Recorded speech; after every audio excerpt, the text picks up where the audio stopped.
Coaches, today I'm teaching you how to teach the snatch. The goal for teaching the snatch is how to teach the masses of the most simplest, effective way to teach the snatch. Again, it's not about snatching 300 pounds. It's about learning how to snatch with the most simple, easy way to learn, right? This is something that I've done over the years and try to refine my skills, and I found that this is the best way to teach, again, the general public or the general population of how to be generally good at the snatch. I'm also going into this as if I'm assuming that everyone has already been warmed up and primed for the overhead position, right? So they might have already done their mobilization. They've already done their overhead squats, their snatch balance. So they're already pretty primed for getting in overhead, okay?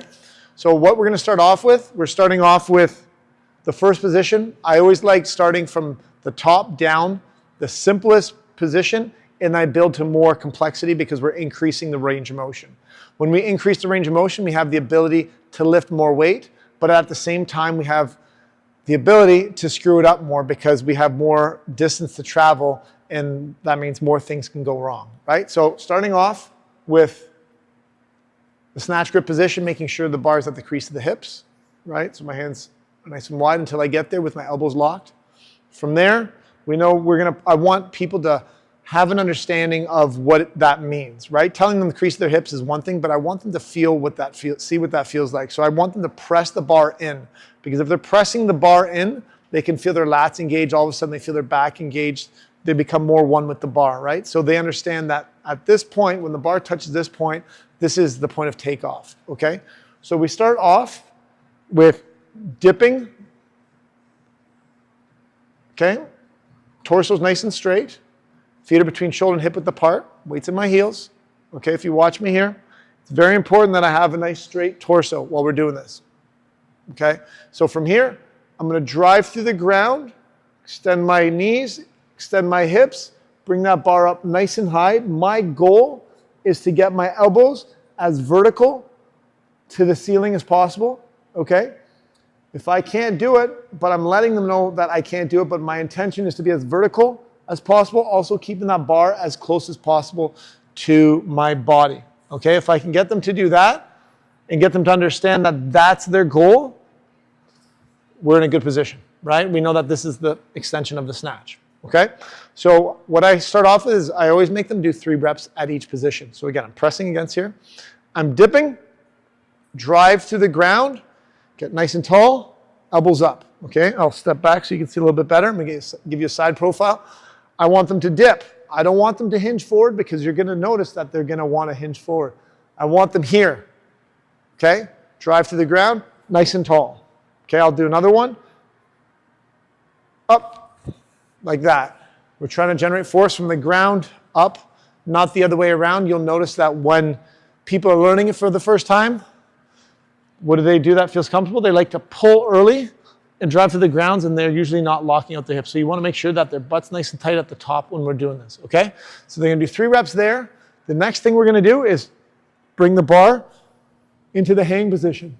So what I tell them here, right, I'll show you.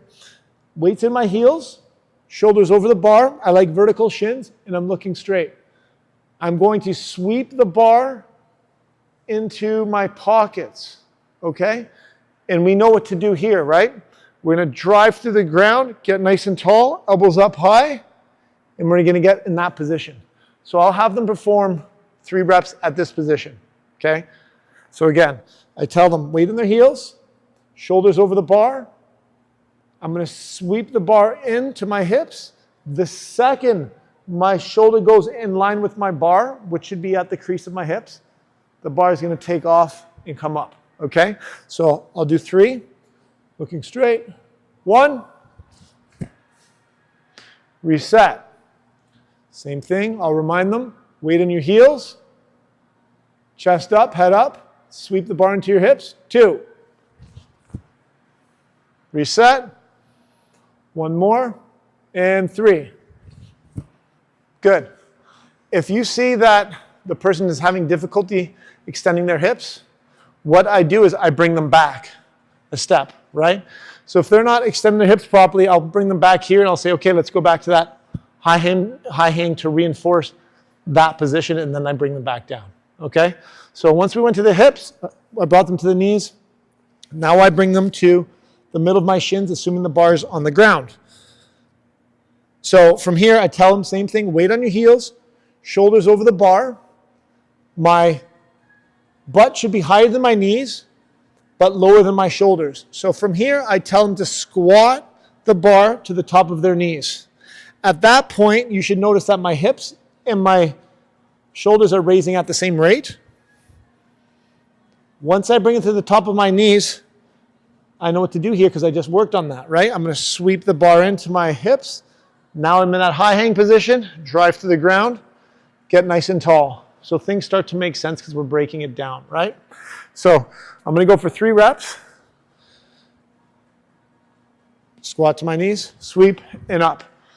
Like I said at the beginning, there's an opportunity to lift more weight in this position, but there's also opportunity to screw it up. So what I like to do is I don't yell at them, and 1, and 2, or go. Because what's going to happen is they're going to make, go. I'm going to just whip it up, and I'm going to forget about what I'm doing. You tell them, I want you to be controlled until you take off that magical button, because at that point is where you're going to take it off. If we can get there, where my shoulder comes in line with the bar at that point and take off, they're going to have good technique, great timing. They're going to be able to lift significant more weight compared to what they're used to. Once they're able to move in that pattern correctly, then they're going to increase the speed without screwing it up, right? So I tell them 3 reps, be patient until you put into your hips. Ready? And 1. Reset. Weight on your heels. Chest up, head up. Shoulders over the bar. 2. Reset. 1 more. And 3. So now they understand how to pull the bar. They've moved. Every time the elbows are coming up, it's the exact same thing happening over and over again. After that, we're going to actually get into the snatch. So we bring it back to the high hang again, where it makes sense. So I tell them we're going to dip and hold. We're going to do everything that they just practiced, where they're going to drive to the ground, extend their knees, hips, bring those elbows up. But we're going to continue with that momentum where the bar's going to come overhead, and I'm going to land in that overhead position. Okay? So I go from here, a dip, and I count for 3 reps. Dip, look straight, straight torso, bar into my hips, and jump. 1.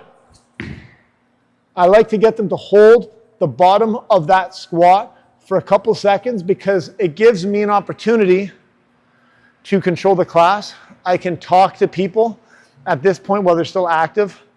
I let them know that if you notice that you came out of the squat really fast or you stepped forward, be mindful. Was it your technique? Did the bar come off early? Is there a mobility issue where you can't get below 90? Maybe it's your ankles, your knees, your hips. But that's telling you something that you're not getting low enough. So I like to hold them in that bottom position because they need to be comfortable, especially if they want to lift heavy weight or they are going to be doing squat snatches in a workout, right? They're going to be under fatigue. So they need to be able to control themselves while they're in that position, okay? So again, I would have them perform 2 more reps, dip, jump, catch, hold, weights in my heels, chest upright. I should be looking up, stand up. I'd have them perform another one. Then from there, seeing that everything's done well and correctly, I'm going to bring them to their knees. Exact same thing. I'm going to have them sweep it into their hips. I'm going to have them jump, catch, hold, stand when I say so. Okay? So again, I'll show you another one. Shins are vertical at this point, weight of my heels. Shoulders over the bar. I'm going to sweep and jump. Good. Stand. Next one, I bring them to the middle of the shins, assuming the bar is on the ground or the plates are touching the ground now. I'm going to be patient here. I'm going to squat it to my knees, sweep it in, jump, catch, stand, reset. I'll show you another one.